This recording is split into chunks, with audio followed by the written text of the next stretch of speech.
Hello all. இந்த வீடியோவில் நம்ம டியர்ஸ் அதாவது மான்கள் பற்றின சில இன்ட்ரெஸ்டிங் ஃபேக்ட்ஸ் எல்லாம் பார்க்கலாம். ஃபர்ஸ்ட்டு புவியியல் பரவல். மான்கள் உலக அளவில் ரொம்ப மிகுதியாக காணப்படுது. வனப்பகுதிகளில் ரொம்ப மிகுதியாக பரவலாக காணப்படுற ஒரு உயிரினம். அவை ஆசியா, யூரோப், ஆப்பிரிக்கா, அமெரிக்கா போன்ற இடங்களில் பரவலாக காணப்படுது. அதோட வகைகள் அப்படின்னு பார்த்தா மான்கள் பல்வேறு வகைகளில் இருக்குது. நிறைய வகைகளான மான்கள் இருக்குது. உதாரணமாக இந்தியாவில் சாம்பார் மான், அதாவது சாம்பார் மான் அப்படின்னு ஒரு மான் இருக்குது.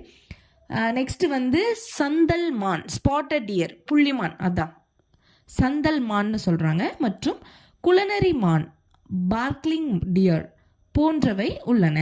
ஒரு 3 வகை நம்ம இந்தியாவில் காணப்படுது. பட் நிறைய வகைகளான மான் இருக்கு. வேகமான ஓடுதல். மான்கள் 800 கிலோமீட்டர் பர் ஹவருக்கு ஓடுமா. அந்த அளவுக்கு வேகமான ஓடக்கூடிய ஒரு உயிரினங்களில் ஒன்று மான். இது அவற்றை சிறந்த வேட்டையாடிகளிடமிருந்து தப்பிக்க உதவுகிறது. அப்போது மான்கள் ஆடுற உயிரினம் இல்லை, வேட்டையாடப்படுகிற உயிரினம். இது ஒரு ஹெர்பிவோரஸ் ஃபேமிலி, அதாவது பச்சையாக இருக்கிற புல் மற்ற இலை கொடி வகைகளை சாப்பிட்டு வாழ்கிற ஒரு மிருகம். இது மாமிச உண்ணி கிடையாது, இது தாவர உண்ணி. நெக்ஸ்ட், பற்கள் மற்றும் உணவு. மான்களுக்கு முன்பற்கள் இல்லை, அதாவது முன்னாடி பற்கள் இருக்காது. அவை தாவரங்களை மட்டும் சாப்பிடும் திறன் உள்ள வகையில், ஹெர்பிவோரஸில் தாவரங்களை மட்டும் சாப்பிட்டு வாழ்கிற ஒரு உயிரினம்ங்கிறதுனால முன்பற்கள் இருக்காதான். ஆண் மான்களின் கொம்பு, ஆண் மான்களுக்கு மட்டும்தான் கொம்பு இருக்கும். அது எப்படி இருக்குது அப்படின்னா, ஆண் மான்களுக்கு ஸ்டேஜ் மற்றும் கொம்பு இருக்கும். ஓகே, இந்த கொம்புகள் ஆண்டுதோறும் விழுந்து மீண்டும் வளர்கின்றன. ஒவ்வொரு ஆண்டும் இந்த கொம்பு விழுந்துருமா, மறுபடியும் வளருமா. இந்த மாதிரி ஒரு சிறப்பு அம்சம் ஆண் மான்களுக்கு உண்டு. முகச்சாயம். சந்தல் மான்கள் தன் அந்த சருமத்தில் உள்ள புள்ளிகள் மூலம் சாம்பல் மற்றும் பசுமையான புல்களில் கலந்து சுய பாதுகாப்பு பெறுகின்றன. அதாவது ரொம்ப பசுமையான இடத்துல அது இருக்கிறப்போ அது இருக்கிறதே தெரியாதான்.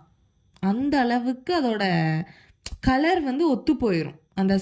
அந்த சாம்பல் நிறம் அந்த கிராஸில் இதோட கலரும் அதோட கலரும் ஒரே மாதிரி இருக்கிறதுனால அங்கே மான் இருக்கிறதே நம்மளுக்கு தெரியாது. அந்த அளவுக்கு அந்த முகம் சாயமும் அதோட உடலோட கலர் ரொம்ப ஒத்து போய் இருக்குமா.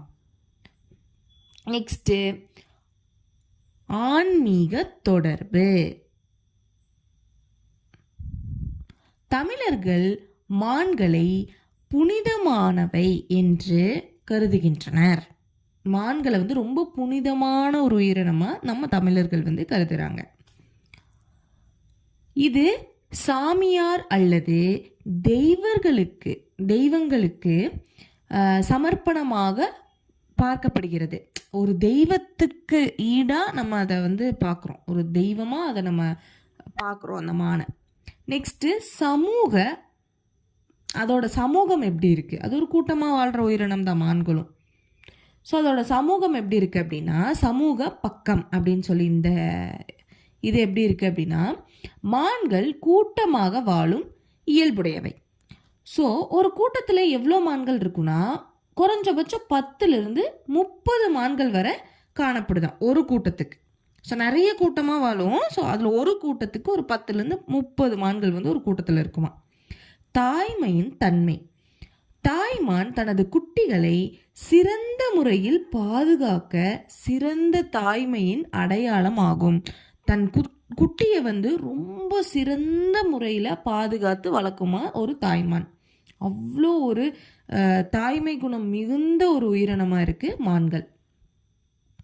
பிரபல கலைத்தொகை. தமிழர்கள் பழமையான சங்க இலக்கியங்களில் மான்களை பெருமையாக வர்ணிச்சிருக்காங்க. ரொம்ப பெருமையாக வர்ணிச்சிருக்காங்க மான்களை சங்க இலக்கியங்களில். இந்த மாதிரி மான்களோட சிறப்பம்சங்கள் அப்படின்னு எடுத்துக்கிட்டா நிறைய இருக்குது. ஸோ இந்த வீடியோ இதோட ஸ்டாப் பண்ணிக்கலாம். அண்ட் இந்த வீடியோவோட ஸ்பான்சர் பைமோண்ட். பைமோண்ட் அப்படிங்கிறது ஒரு ஆப் ஸ்டோர். இந்த ஆப் ஸ்டோரில் நீங்கள் உங்களோட வீட்டுக்கு தேவையான க்ளாசரிஸ் மற்றும் வீட்டுக்கு தேவையான பிற திங்ஸ் எல்லாம் வந்து ரொம்ப ஈஸியாக வீட்டில் இருந்தபடியே ஆர்டர் பண்ணி நம்ம வாங்கிக்கலாம். அண்ட் இதில் நிறைய டிஸ்கவுண்ட்ஸ் அண்ட் ஆஃபர்ஸும் ப்ரொவைட் பண்ணுறாங்க. கண்டிப்பாக யூஸ்ஃபுல்லாக இருக்கும். இந்த app both app store and play store ரெண்டுலேயுமே அவைலபிளாக இருக்குது. டிஸ்கிரிப்ஷனில் ஆப் லிங்க் மற்றும் ஆப்போட எல்லா இன்ஃபர்மேஷன்ஸும் இருக்குது. கண்டிப்பாக செக் பண்ணி பாருங்கள். கண்டிப்பாக யூஸ்ஃபுல்லாக இருக்கும். தேங்க்யூ.